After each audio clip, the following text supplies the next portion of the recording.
Prezado espectador, muito bem-vindo a mais um episódio da série Trajetória do Cristianismo deste canal. Hoje, desvendaremos a gênese dos Mormons, ou, de forma mais específica, da Igreja de Jesus Cristo dos Santos dos Últimos Dias. Trata-se de uma confissão religiosa que agrega mais de 17 milhões de fiéis em escala global e se encontra profundamente ligada à história norte-americana, notadamente ao desenvolvimento do estado de Utah. A Igreja de Jesus Cristo dos Santos dos Últimos Dias, frequentemente abreviada para Santos dos Últimos Dias ou simplesmente a Igreja, foi estabelecida por Joseph Smith no dia 6 de abril de 1830. Isso ocorreu durante o período histórico dos Estados Unidos conhecido como Segundo Grande Despertamento, uma época marcada por intensos avivamentos religiosos, com assembleias ao ar livre e pregações fervorosas. Tais eventos culminaram no surgimento de novos movimentos de relevância, como, além dos Santos dos Últimos Dias, o movimento Millerita e os Adventistas do Sétimo Dia, que já abordamos em vídeos anteriores do canal. Focando em Joseph Smith, fundador da Igreja dos Santos dos Últimos Dias, ele nasceu em 23 de dezembro de 1805, no estado de Vermont, Estados Unidos. Em 1816, deslocou-se com sua família para a região ocidental do estado de Nova York, onde, conforme a Legge registra, vivenciou uma sequência de visões. A primeira dessas manifestações ocorreu em 1820, quando ele relata ter visto duas figuras que identificou como Deus Pai e Jesus Cristo. Estes teriam concedido perdão pelos seus desvios e o instruído de que todas as denominações religiosas da época estavam comprometidas. Posteriormente, em 21 de setembro de 1823, Smith afirma ter recebido a visita de um mensageiro celestial chamado Moroni. Este informou sobre o Morro Cumorah, próximo à sua residência, onde estaria sepultado um livro composto por placas áureas, acompanhado de um peitoral e duas pedras de vidente. Estes artefatos seriam utilizados para a tradução do livro. Cabe aqui uma observação sobre o conceito das pedras de vidente. Tais práticas eram correntes no início do século XIX. Numerosas pessoas empregavam pedras polidas, geralmente encontradas em cursos d'água ou poços, para previsões, profecias ou a busca por tesouros. Inclusive, o genitor de Joseph Smith também fazia uso dessas pedras na tentativa de localizar riquezas ocultas. Foi essa tradição popular e esotérica que serviu de inspiração para a ideia das pedras de vidente, que auxiliariam na decifração das placas de ouro. Retomando a narrativa, apesar de o anjo Moroni ter mencionado as placas de ouro em 1823, Smith só conseguiu encontrá-las 4 anos depois, em 22 de setembro de 1827. O anjo orientou a não exibir as placas a ninguém, mas a traduzi-las com auxílio das pedras de vidente imediatamente após, publicar o trabalho como um livro. Para executar essa tarefa, Joseph Smith contou com a assistência de Martin Harris, um abastado proprietário de terras de Palmyra, Nova York, que serviu como o primeiro escriba. Smith posicionava um pequeno biombo entre ele e Martin Harris. Smith ditava o texto de um lado, enquanto Harris registrava do outro. Smith ditava a observar através dessas pedras de vidente, que poderiam ter aparência de óculos ou por meio de uma pedra de vidente marrom, que ele depositava dentro de um chapéu, fitando e narrando o texto.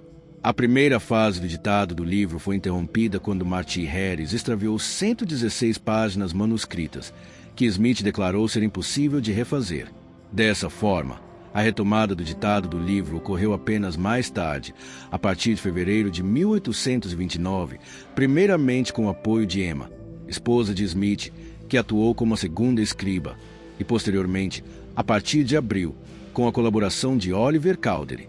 Smith finalizou seu trabalho no final de julho de 1829. Subsequentemente, lançou a tradução das placas de ouro como Livro de Mormon em 26 de março de 1830, em Palmyra, estado de Nova York. A respeito do Livro de Mormon, ele recebeu esse nome porque o texto aponta que foi principalmente organizado e elaborado por um profeta historiador chamado Mormon.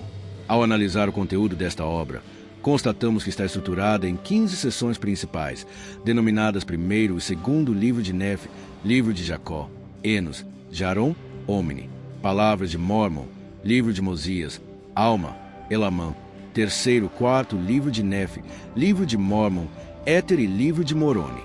Todos esses títulos afirmam relatar as crônicas e as iluminações de antigos videntes que habitaram o continente americano. Isso inicia com Jared e seus seguidores, que teriam chegado à América ainda nos tempos da Torre de Babel, por volta do ano 3000 a.C., passando por Nefe e seu grupo, que migraram para o continente americano após a queda de Jerusalém no século VI a.C. e estendendo-se até o século V depois de Cristo, com o profeta Moroni, que foi exaltado como um anjo e seria o mesmo mensageiro encarregado de revelar a localização das placas de ouro a Joseph Smith. A obra, como um todo, apresenta a trajetória de 4 etnias que se originaram dos grupos desses profetas migrantes, inicialmente os Jareditas, descendentes de Jared, posteriormente os Nefitas e Lamanitas, que eram descendentes de Nefe, e os Molequitas, descendentes de Moleque, que seria filho de Zedequias, rei de Judá. O livro também destaca, como um dos pontos mais cruciais de toda a narrativa, o aparecimento de Jesus Cristo no continente norte-americano e seus ensinamentos ao povo nefita. Este evento teria ocorrido por volta do ano 34 d.C., pouco depois da morte e ressurreição de Jesus. Em suma, o livro de Mórmon propõe-se a documentar aproximadamente 3.500 anos de história que estariam intrinsecamente vinculados à história norte-americana pré-colonial, simultaneamente aos relatos bíblicos. Adicionalmente, conteria outras importantes revelações de Deus que serviriam de complemento ao material já presente na Bíblia. Como a Igreja SUD reconhece a autoridade do livro de Mórmon como uma escritura sacra canônica que complementa a Bíblia, é por esta razão que os santos dos últimos dias, ou Mormons, são simplesmente chamados de Mormons, por adotarem o livro de Mórmon como outro testamento de Jesus Cristo. Neste momento, convém abrir um parêntese para compreender a visão dos estudiosos da história a respeito do conteúdo desta obra. Com exceção dos próprios santos dos últimos dias, que acreditam que o livro de Mórmon contém registros genuínos sobre os antigos povos norte-americanos, os historiadores avaliam que esta obra foi inteiramente concebida pelo próprio Joseph Smith. Primeiramente, porque a tradução de um objeto antigo não pode ser realizada olhando para uma pedra mágica dentro de um chapéu. Em segundo lugar, não há qualquer prova arqueológica da existência dos povos jareditas, nefitas e molequitas. E a ideia de que os povos indígenas seriam, em parte, descendentes dos antigos hebreus era uma concepção muito difundida na época, e nós a encontramos explorada em obras anteriores ao livro de Mórmon, como é o caso de View of the Hebrews, Panorama dos Hebreus, de 1823, que talvez tenha servido como inspiração para o desenvolvimento do livro de Mórmon. Ademais, o livro de Mórmon afirma que as placas de ouro foram redigidas na língua egípcia reformada. Entretanto, não há qualquer indício arqueológico ou linguístico do uso da língua egípcia nas Américas, e os próprios egiptólogos divergem da existência de qualquer idioma egípcio reformado, totalmente desconhecido na egiptologia. A linguagem do livro de Mórmon é muito similar à da Bíblia King James, o que sugere que Joseph Smith utilizou seu próprio conhecimento da versão King James e o estilo de escrita empregado nela para elaborar o livro de Mórmon. A obra também inclui a menção a diversos animais, vegetais e artefatos tecnológicos que são completamente anacrônicos ao período anterior à colonização europeia. Outro aspecto fundamental que denuncia aos historiadores que o livro de Mórmon é uma obra inequivocamente fictícia é que, posteriormente, Joseph Smith também realizou uma suposta tradução de alguns papiros egípcios que foram adquiridos pelos santos dos últimos dias em 1835. Ele alegava que estes continham os escritos do próprio Abraão enquanto ele estava no Egito. Essa tradução de Joseph Smith deu origem inclusive ao livro de Abraão, que também foi aceito como escritura canônica pela Igreja e passou a fazer parte da obra Pérola de Grande Valor, que também encontramos canonizada na Bíblia Mórmon, integrando as obras padrão da Igreja. Contudo, esses papiros egípcios que foram utilizados por Smith foram redescobertos no ano de 1966. A partir de 1968, quando diferentes egiptólogos os examinaram, concluíram que o documento, na verdade, faz parte do livro dos mortos de um papiro datado do século II a.C., no período ptolomaico, e não possuía absolutamente nenhuma ligação com o personagem bíblico Abraão.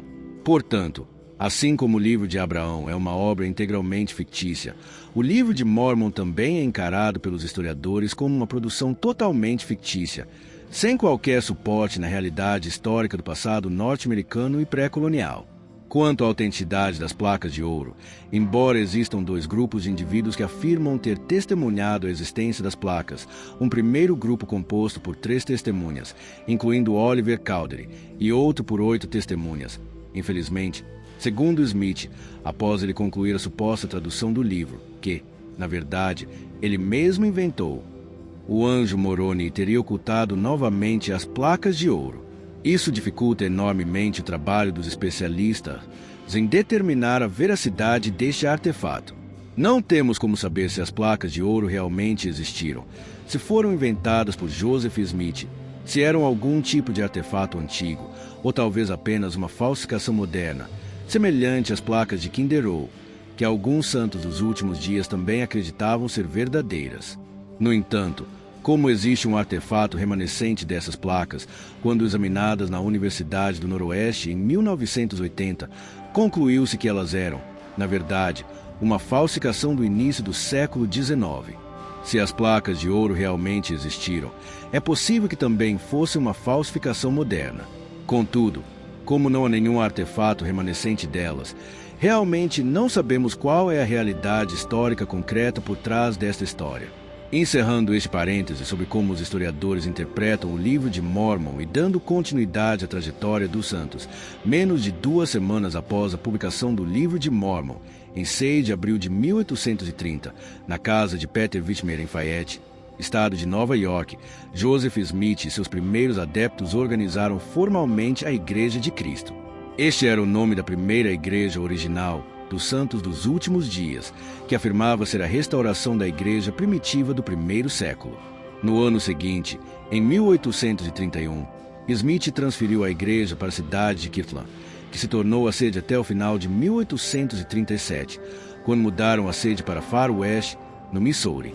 Um dos primeiros princípios que Smith tentou implementar era a semelhança com a Igreja de Atos dos Apóstolos, uma ideia que encontramos em Atos, capítulo 2, versos 44 a 45, que afirma que todos os que tinham abraçado a fé tinham tudo em comum, vendiam suas propriedades e bens e dividiam-nos entre si segundo a necessidade de cada um.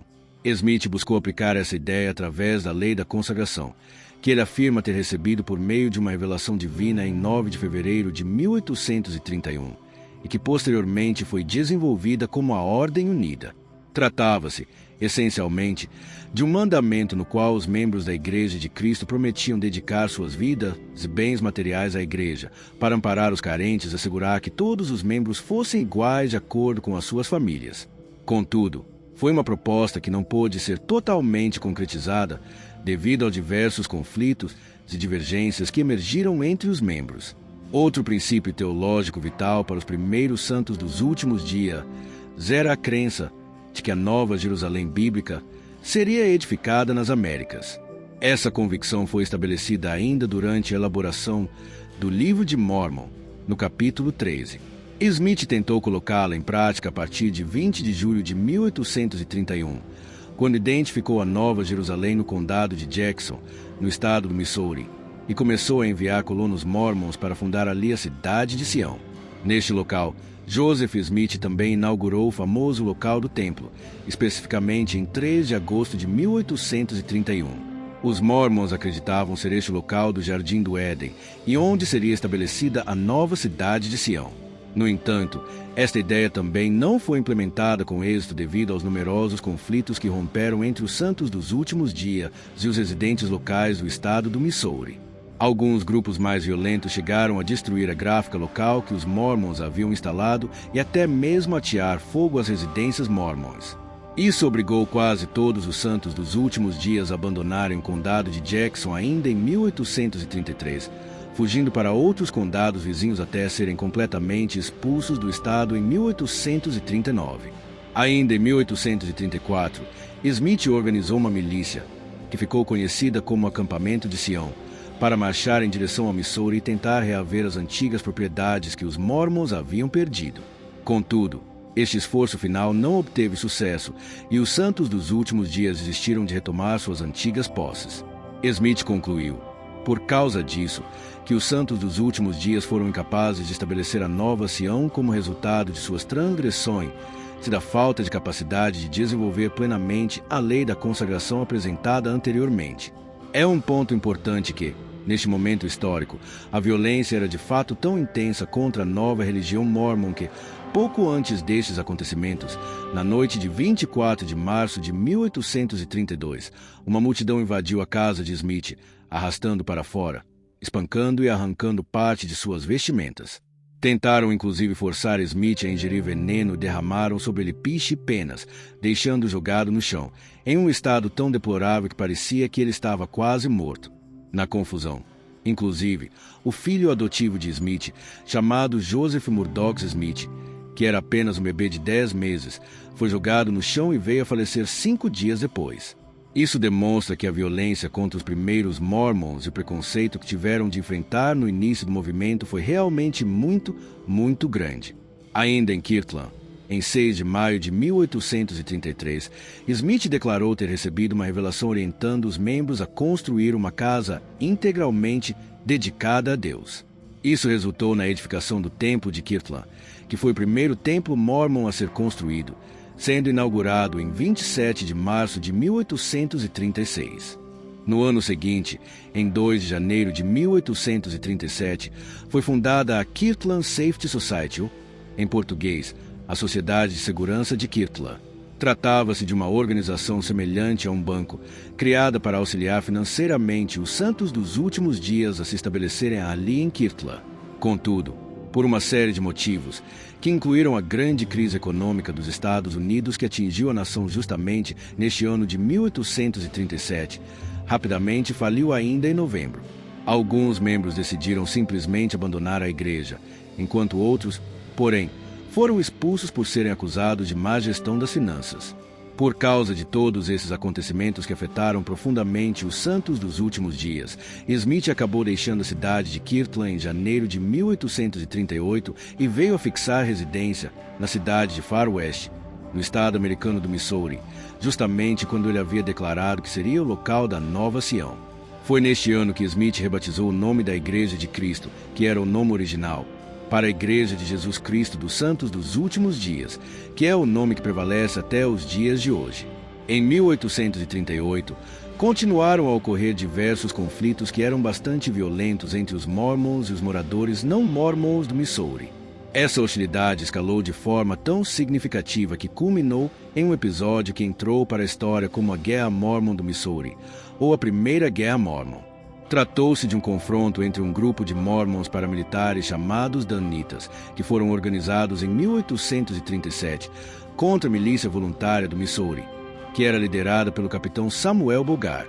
Um dos momentos mais violentos desta primeira guerra mormon foi a Batalha do Rio Crocker, que foi travada em 24 de outubro de 1838 e resultou em 16 pessoas feridas e 4 mortas, 3 mormons e 1 da milícia do Missouri. Este evento persuadiu o governador Wilbur Williams Boggs a emitir, em 27 de outubro de 1838, a Ordem Executiva 44, que também era chamada de Ordem de Extermínio. Ela determinava que os Mormons fossem tratados como inimigos que deveriam ser exterminados ou expulsos do estado do Missouri. Após isso, em 30 de outubro, um grupo de moradores do Missouri também surpreendeu e assassinou 17 Mormons, em um episódio que ficou conhecido como Massacre de Alms Mill. No dia seguinte, em 1º de novembro de 1838, os Mormons se renderam a cerca de 2.500 soldados da milícia do Missouri, tiveram suas propriedades confiscadas, se foram forçados a abandonar o estado, enquanto Joseph Smith e outros 5 líderes foram detidos por traição e transferidos para a prisão de Liberty para aguardar julgamento. Neste ínterim, quem ganhou destaque na liderança dos Mormons foi Brigham Young, que ficou responsável por organizar a mudança de cerca de 14.000 Mormons refugiados para Illinois, a leste de Iowa. Joseph Smith permaneceu preso por um pouco mais de 4 meses, mas após uma audiência com o grande júri do condado de Davis em abril de 1839, Smith, junto com seus companheiros, conseguiu escapar da custódia e se reuniu com os demais Mormons que se encontravam em Illinois para fundar a cidade de Nauvoo, às margens do rio Mississippi.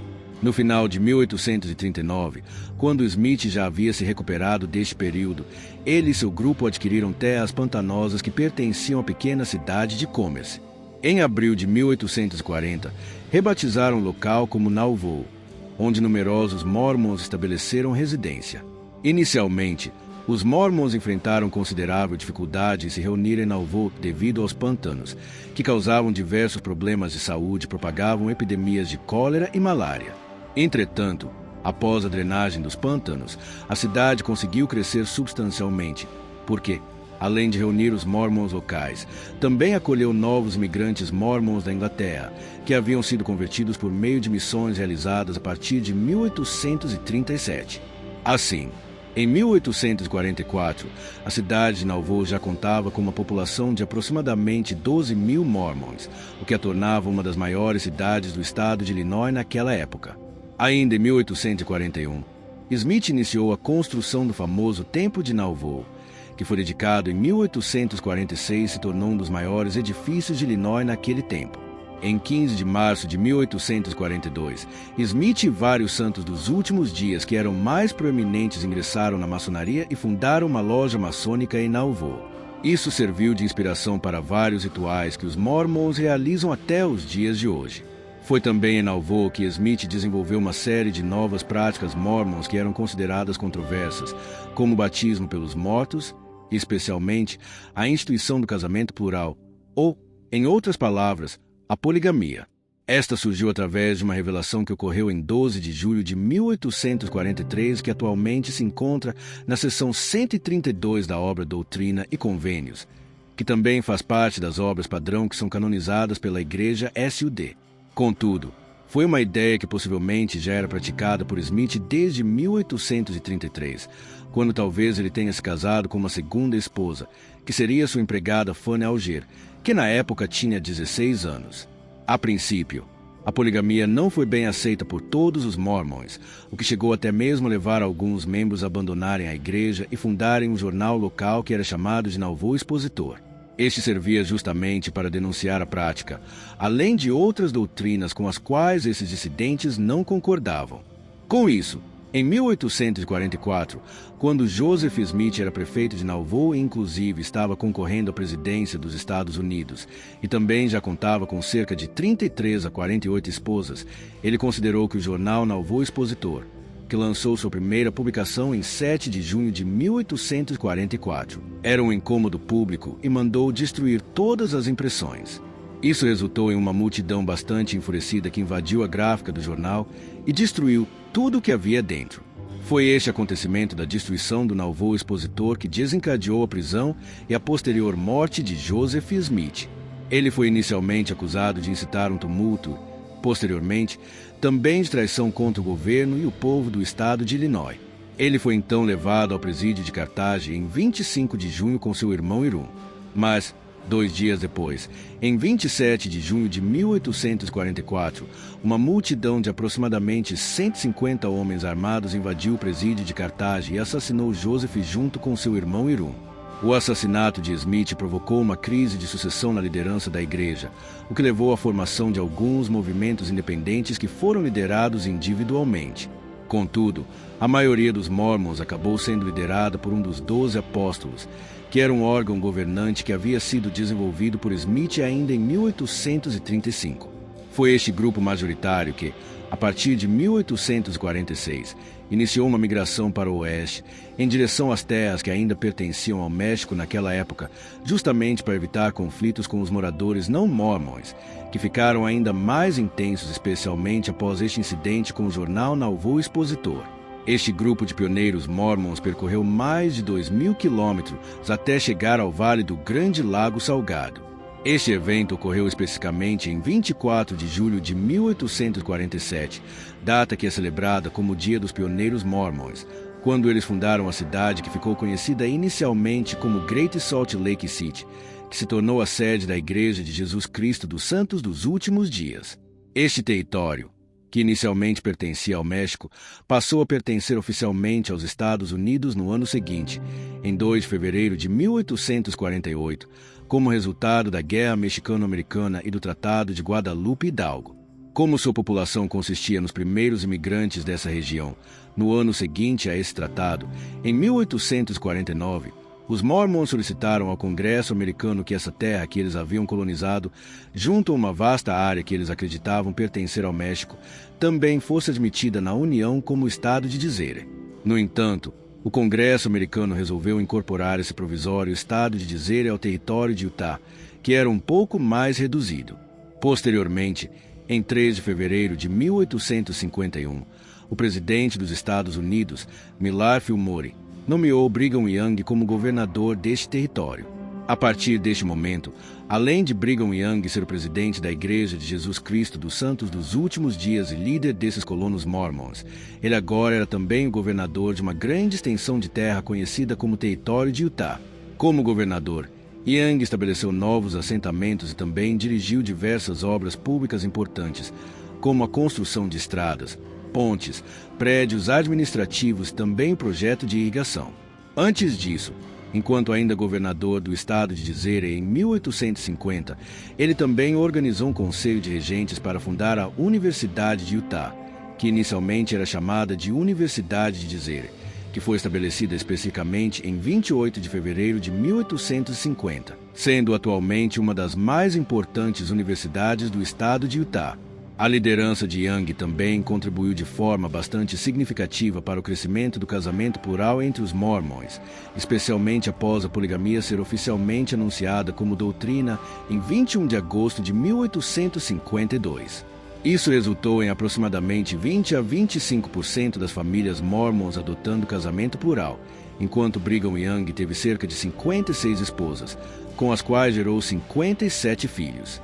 Mas, também, infelizmente, assim como muitos outros políticos e líderes religiosos que havia na metade do século XIX, Young também mantinha pensamentos que eram bastante racistas, sendo um líder favorável à escravidão de negros africanos.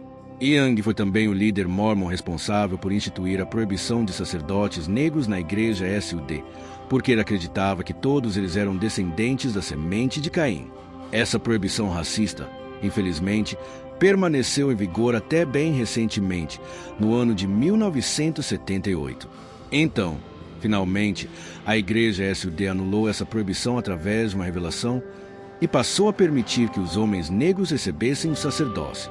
Young governou o território de Utah até 1858, quando então foi sucedido pelo novo governador após a Guerra Mormon de Utah, que também é chamada de Rebelião de Utah. Foi um conflito que ocorreu entre os Mormons e o governo dos Estados Unidos a partir do ano de 1857, após o presidente James Buchanan enviar uma força de 2.500 soldados para garantir a posse deste novo governador que não era Mormon, Alfred Cumming. Buchanan acreditava que os Mormons estavam em rebelião aberta contra o governo federal porque, alguns anos antes, ainda em 1851, houve 3 oficiais federais não mormons que entraram em conflito com o governo de Young e simplesmente abandonaram seus cargos em Utah. Eles denunciaram os mormons por práticas que eles consideravam primitivas e bárbaras, como é o caso da poligamia.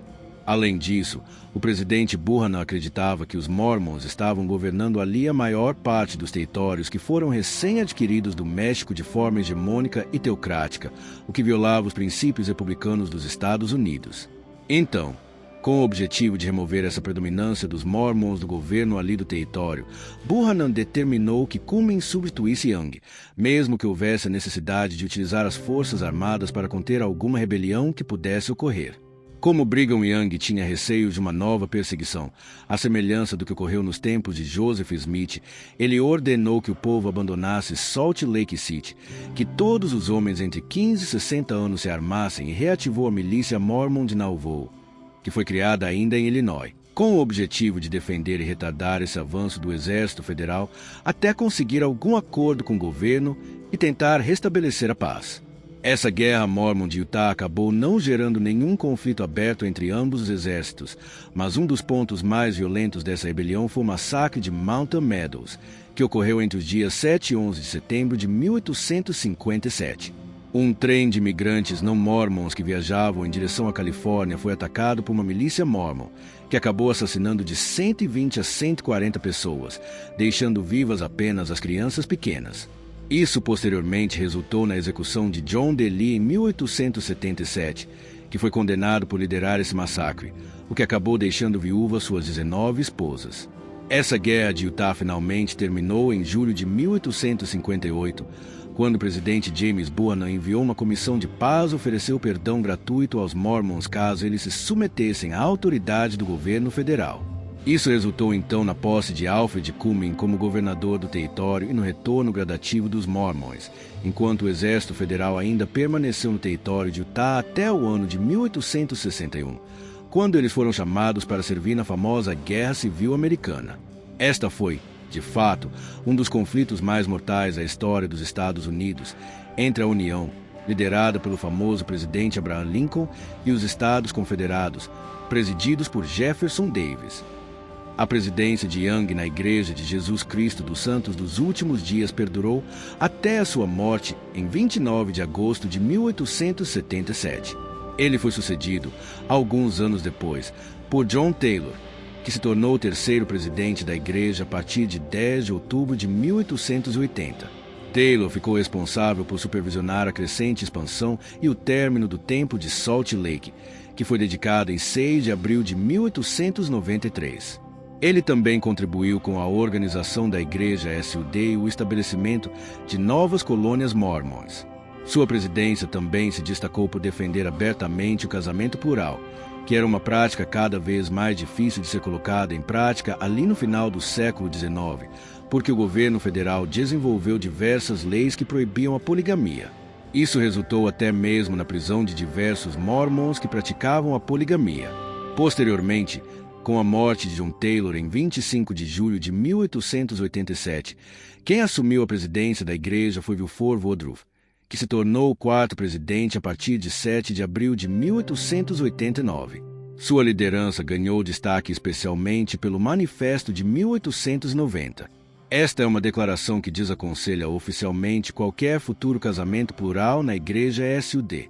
Era uma prática que, inclusive, impedia o território de Utah de ser admitido como um estado pelo governo dos Estados Unidos.